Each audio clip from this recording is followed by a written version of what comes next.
WeChat account တစ်ရဖို့ပြင်ဆင်တဲ့ဘိုင်းမှာတေချာလို့ရင် account တစ်ရဖို့လွယ်ပါတယ်မိတ်ဆွေက WeChat account တစ်ဖွင့်ဖို့ခက်ခဲနေဆိုရင်ဒီနည်းလမ်းတိုင်းလုပ်ကြည့်လိုက်ပါ WeChat account ကိုလွယ်ကူချောမွေ့စွာရရှိဖို့အတွက်ဒီဗီဒီယိုကမိတ်ဆွေကိုကူညီပေးပါလိမ့်မယ်ကျွန်တော်ဒီဗီဒီယိုမှာ iPhone ရဲ့ Android phone ရဲ့နှစ်ခုစလုံးနဲ့ဖွင့်ပြသွားပါမယ် WeChat account ဖွင့်တာကတခြား app တွေထက် security ဘူးတင်းကျပ်တဲ့အတွက်လူတွေကိုအမြဲအခက်တွေ့စေတတ်ပါတယ်မိတ်ဆွေက WeChat account ကိုဖွင့်လို့မယ်ဆိုရင်တစ်ခါမှမဖွင့်ရသေးတဲ့ SIM card ရယ်ပြီးတော့ Gmail account ရယ်လိုပါတယ်။ဒီဒါဆိုကျွန်တော်စလိုက်ရအောင်။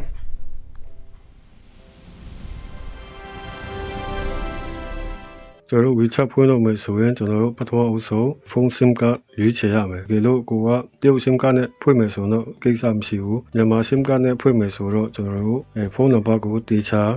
ရွေးချယ်ရမှာဖြစ်ပါတယ်။ဘာဖြစ်လို့ဆိုတော့ကျွန်တော်တို့ MPG ကကျွန်တော်တို့8889နဲ့စတဲ့နံပါတ်တွေကကျွန်တော်တို့ WeChat ရုံးကနေ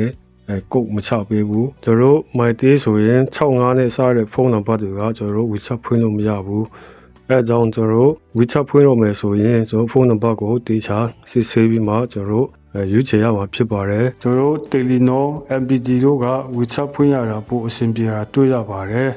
ပြီးတော့ကို WeChat ဖုန်းမဲ့ SIM card ကိုဖုန်းလိုင်းကောင်းကောင်းရှိအောင်ထားပါဒီလိုကိုမှဖုန်းလိုင်းမကောင်းဘူးဆိုရင်တကယ်ရှင်းတယောက်ဖုန်းလိုင်းကောင်းတဲ့နေရာမှာ SIM card ထိုးပြီးမှကိုပြန်ပို့ခိုင်းလဲရပါတယ်ကျွန်တော်ဖုန်း SIM card ရွေးချယ်ပြီးပြီဆိုရင်ဒုတိယအရေးကြီးတာကကျွန်တော်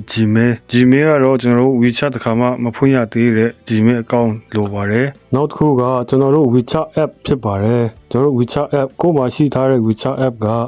ဒီလို update မဖြစ်နေဘူးဆိုရင်လည်းအကောင့်ဖောက်တဲ့အချိန်မှာ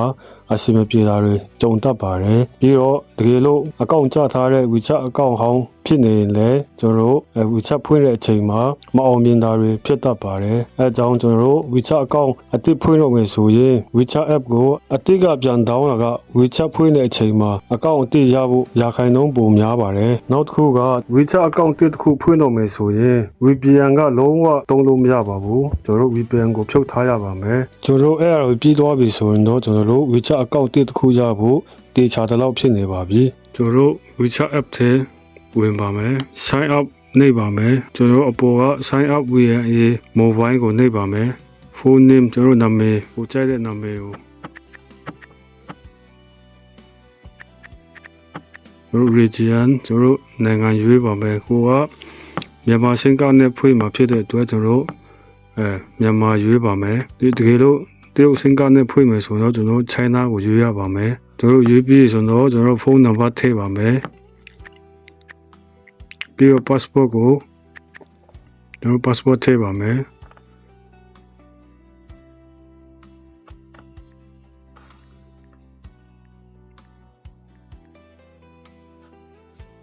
အမှန်ချစ်ပြီးမှကျွန်တော်တို့အစိမ်းရောင်ကိုနှိပ်ပါမယ်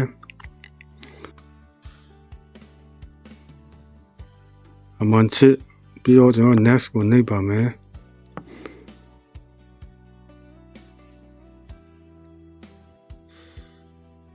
ကျွန်တော် start ကျွန်တော်ဒီမှာရွေးခိုင်းတဲ့ဟာကိုရွေးပြီးမှကျွန်တော်တို့ okay နှိပ်ရပါမယ် email မှာကကျွန်တော်တို့ကိုယ့်ရဲ့ email ကို WeChat ဖွင့်မဲ့ email ကိုကျွန်တော်တို့ဒီမှာရိုက်ထည့်ရပါမယ်တို့ပြီးရင် okay ကိုနှိပ်ပါမယ်ဒီမှာကျွန်တော်တို့ I have complete verification ဆိုတာကိုတစ်ချက်ရင်နှိပ်မယ်ပြီးတော့ကျွန်တော်တို့ okay တစ်ချက်နှိပ်မယ်ပြီးတော့ကို WeChat ဖွင့်မဲ့ Gmail ကိုကျွန်တော်တို့ပြန်သွားပြီးမှကျွန်တော်တို့ click confirm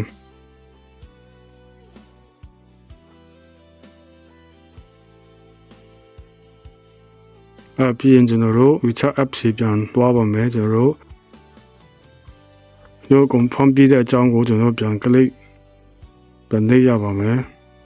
ပြီးရင်ကို WeChat ဖွင့်ထားတဲ့ဖုန်းနံပါတ်စီ WeChat ရုံးကနေကုတ်ပို့လာပါလိမ့်မယ်ကျွန်တော်အဲ့ဒီကုတ်ကိုကျွန်တော် copy ယူပြီးမှကျွန်တော်ဒီနေရာမှာပြန်ရေးထည့်ရပါမယ်ကျွန်တော်ရေးထည့်ပြီးဆိုရင်ကျွန်တော်အကောင့်ကပွင့်တော့ပါပြီဒီဘေးက button တွေအကုန်ဖွင့်ပေးပြီးကျွန်တော်အမှန်ချစ်ပြီးကျွန်တော်ဒန်းကိုနေရပါပြီကျွန်တော်ဒီမှာတစ်ခုတတိစားရမှာကကျွန်တော်အကောင့်ပွင့်တဲ့တငယ်ချင်းလက်ခံလိုက်ရင်ကျွန်တော် အကောင့်ကပြန်ပြတ်သွားပါတယ်အဲကြောင့်ကျွန်တော်တို့နေ့ရက်ကြာမှကျွန်တော်တို့တငယ်ချင်းလက်ခံရမှာဖြစ်ပါတယ်အခုနောက်ပိုင်းကျွန်တော်တို့ WeChat အသစ်ဖွင့်တဲ့အချိန်မှာကျွန်တော်တို့ WeChat QR scan ကိုကျွန်တော်တို့အဆင်ပြေတဲ့အချိန် scan ဖောက်ပြီးမှကျွန်တော်တို့ confirm လုပ်လို့ရပါတယ်ကျွန်တော် scan လုပ်ရမယ်ဆိုရင်ကျွန်တော်တို့ channel ထဲကိုဝင်ပါမယ်ကျွန်တော် QR code ပေါ်လာတဲ့ဟာကိုကျွန်တော်တို့